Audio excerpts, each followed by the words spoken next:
najpiękniejsze miejsce w Kanadzie, najpiękniejsze miasto do życia. Są palmy, w oddali widać góry. O, Kanada.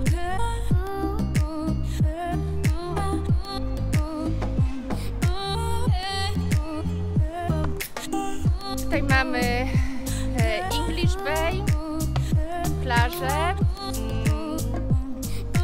moją ukochaną ścieżkę rowerową Seawall.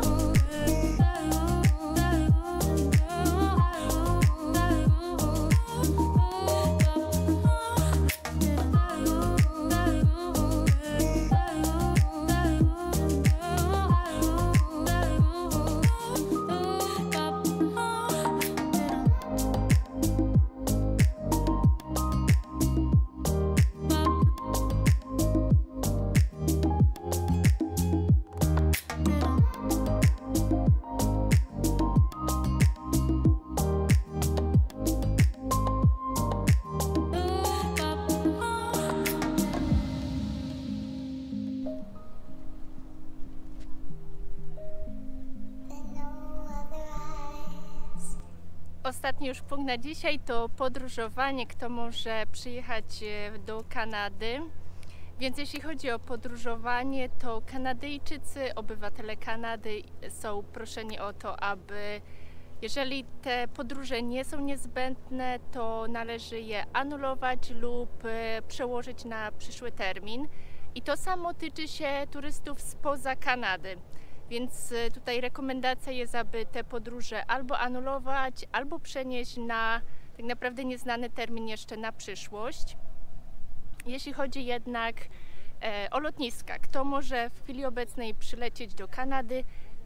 Turyści, od roku Kanada generalnie jest zamknięta, a więc tylko obywatele, czyli mieszkańcy Kanady, bądź też osoby posiadające podwójne obywatelstwo mogą przyjechać do Kanady. Jeśli chodzi o turystów, to Kanada jest zamknięta, zamknięta jest również granica ze Stanami Zjednoczonymi. Jeśli chodzi o przyjazd tutaj do Kanady, to jest kilka restrykcji, jest kilka zasad, więc jeśli chodzi o podróżowanie, to nawet osoby posiadające wizę czy też elektroniczne zezwolenie na podróż, tak zwane ETA, nie będą wpuszczane do Kanady. To nie jest wystarczające w chwili obecnej. Wszystkie osoby, które planują przyjechać do Kanady w chwili obecnej, bez względu na to, czy ten test mają na COVID-19 pozytywny czy negatywny, muszą przejść kwarantannę. Ta kwarantanna jest przynajmniej 14-dniowa i zaczyna się ona od takiej izolacji. Od 3-dniowej izolacji w specjalnych, zatwierdzonych hotelach przez rząd kanadyjski. Jest to 3 dni w hotelu. Czyli po przylocie tutaj do Kanady podróżni podróżujący do Kanady rozpoczynają swój 14-dniową kwarantannę od 3-dniowej izolacji w hotelu.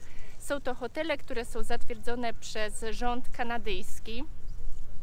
I między innymi na liście tych hoteli znajduje się Sheraton, Hilton, Radisson czy Days Inn. Ja sprawdziłam ten Days Inn Hotel i z takich dostępnych terminów to ceny zaczynały się od $400 za jedną noc od jednej osoby. Na liście widziałam też Fairmont. Oprócz tej kwarantanny obowiązuje również test. Bez testu na COVID-19 wykonany 72 godziny przed odlotem do Kanady. Jeżeli podróżni nie mają tego testu, to wejście na pokład im może zostać odmówione. I teraz jeszcze jeśli chodzi o testy, to osoby w wieku 5 lat są zobowiązane, aby i powyżej, czyli 5 lat i starsze, są zobowiązane, aby ten test na COVID-19 mieć, przylatując do Kanady na 72 godziny przed Twoim wylotem do Kanady. I od testu nie są zwolnione osoby, które zostały zaszczepione, które przeszły już COVID albo mają negatywny wynik testu. Osoby natomiast, które nie posiadają rezerwacji w tych specjalnych, autoryzowanych hotelach rządowych, mogą spodziewać się, że zostanie im przyznana kara w wysokości $3000 kanadyjskich tutaj po przylocie do Kanady. Więc należy sobie wcześniej zarezerwować miejsce w takim hotelu. Są to hotele Stopover. Kogo dotyczy kwarantanna? Wszystkich, niezależnie od tego, czy test jest pozytywny czy negatywny, czy nawet jeżeli przyjąłeś już szczepionkę na COVID-19, jesteś w Kanadzie, obowiązuje Cię ta kwarantanna po przylocie. Osoby, które planują podróżowanie do Kanady, powinny sobie przygotować taki plan kwarantanny. One są zobowiązane do tego, aby posiadać taki plan kwarantanny. Plan kwarantanny, on zawiera to, że masz przygotowane miejsce, gdzie tą przynajmniej 14-dniową kwarantannę możesz przebyć. Podczas tego okresu nikt ani z rodziny, ani Twoi przyjaciele nie mogą Ciebie odwiedzać. To miejsce powinno mieć tam powinieneś mieć dostęp do lekarstw, do wody, do jedzenia. Jeżeli Kanada jest Twoim ostatecznym miejscem, to powinieneś również skorzystać z ArriveCan, aby ten plan załadować. To wszystko na dzisiaj, co dla Was przygotowałam.